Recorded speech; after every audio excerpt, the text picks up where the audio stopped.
to FlexCandle, where we read the candles and flex the moves. I'm Flex, and today we're diving into a full top-down analysis on Bitcoin. We're going to start from the higher time frames, work our way down to the lower time frames, and check to see if we find any good setups. Now remember, this is not financial advice, and I'm not a financial advisor. And guys, before we get started, if you're looking for a great crypto exchange, check out BitUnex. So if you want to support the channel, just use my referral link in the description. BitUnex is user-friendly, requires no KYC, no VPN, and it has super low fees. Check it out in the description below. All right, guys, currently right now is about 5:30 p.m. Eastern time, and the price of Bitcoin is at 112,600. Way less than yesterday's episode here. And let's start off here with the weekly time frame. As we can see, we're double topping here on the stochastics. They're about to come down. The 21 moving average is at 100,471. We have a big red candle here at the moment. We still have a day and 3 hours before this closes, but so far it's not looking good. Ever since this topping tail, we have not been able to make it back up this resistance, and it just has not been good. Something that I'm picking up here that this indicator still hasn't picked up as of yet is kind of seeing some bearish divergence. We spoke about this yesterday. From here to here, it's sloping up. From here to here, it's more narrow. On the 2-week chart, we have the same thing. From here to here is more flat. From here to here is more upslope. And even on the monthly, from here to here is sloped up. From here to here is kind of flat. So all these things are indicating some bearish divergence, so usually means we have more downside to go. Now, if we take a look at the daily chart, we lost the 21 moving average. We've lost it for a couple days now. We're bouncing off the 50 moving average. I think today we went as low as 112,000, possibly 111,000, like 975, something like that. And it still looks like we have some more room to continue going down here on the stochastics before we pop up. Now, right now, if you guys take a look at the moving averages, we have the 21, the 50, the 80, the 100, the 200. They're all in order. But as you can see here, they're starting to get scrunched up. And what we don't want to do is start having the 80 get past the 50 and the 100 get past the 50, and then all of a sudden they're not in numerical order. That makes things a lot more bearish. Currently right now, if we lose a 50, now the next stop is going to be the 80 moving average at 109,871. The 100 moving average is at 107,538, and the 200 moving average, which is the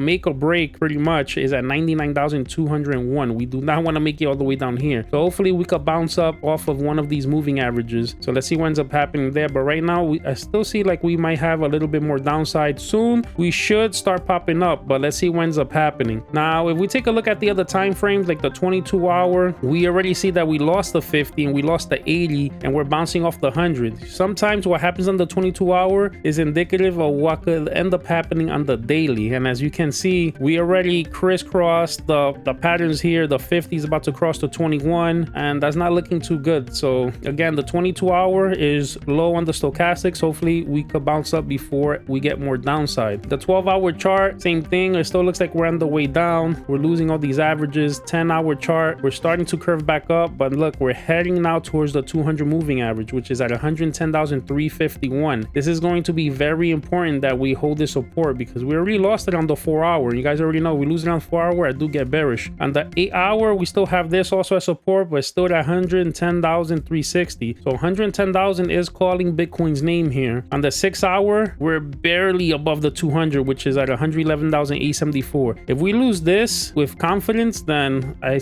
do see us coming down at least to the 10-hour 200 moving average. So it could get a little bit bad here for Bitcoin. It's still within the range that I've been telling you guys, from 110 to 120. I do expect some type of a bounce at least at 110, but you never know. Now on the 4-hour chart, this is where I have the flag that now takes us close to over 126k, close to 127. We clearly fell off. We lost all the moving averages. We're starting to lose the 200 moving average now with confidence. This 21 moving average wants to cross down on the 200 moving average. That's bearish. If we can get some type of an inverted head and shoulder, some type of double bottom, some type of cup and handle, something to get us from underneath here, then I do see more downside. Look at yesterday, the stochastics were low and we never made it back up. We just made it up here to the dotted line, and now we're falling back. So this kind of indicates to me that we might have more downside. Still not going to take out this pattern, because it could be like what happened here where we fell out, we come back up. So I'm hoping some type of bottom happens here where we could come back into the pattern. That would be ideal. Now on the 1-hour chart, stochastics are on the way up. We lost all the moving averages. Could this be an inverted head and shoulder? Let's see what ends up happening. On the 15-minute chart, stochastics are toppy. We're trying to regain the 21 moving average, which is at 112,679. We kind of reclaimed it a little bit, but the stochastic side possible downside. One thing that I was looking on the daily that I forgot to mention is, again, it's too early to tell, but you guys know I like to speculate ahead of time. You know, could this possibly be the beginnings of an inverted head and shoulder, where this is the left shoulder? Maybe we're making the head right now. Maybe we go as far down as the 80 or the 100 moving average, curve back up, then make the right shoulder at some point, and then we go up. That's something that could happen, but obviously that would drag out a couple of days. But that would make sense for the weekly, since we still have to come down and reset on the stochastics here. So overall, guys, I honestly think that Bitcoin is probably going to get down somewhere into the 110 range and possibly make it back up from there. We lose 110, now we're starting to open the territory to 109, 108, 107, and then the hundreds are right there, so we have to be careful. But right now I'm expecting some type of a bounce from 110. All right, guys, that's the breakdown. If this gave you clarity or a setup to watch, do me a favor, like, drop a comment, subscribe, and if you have a stock or crypto you want me to go over, drop it in the comment section. This is FlexCandle, where we read the candles and flex the moves. Catch you on the next chart.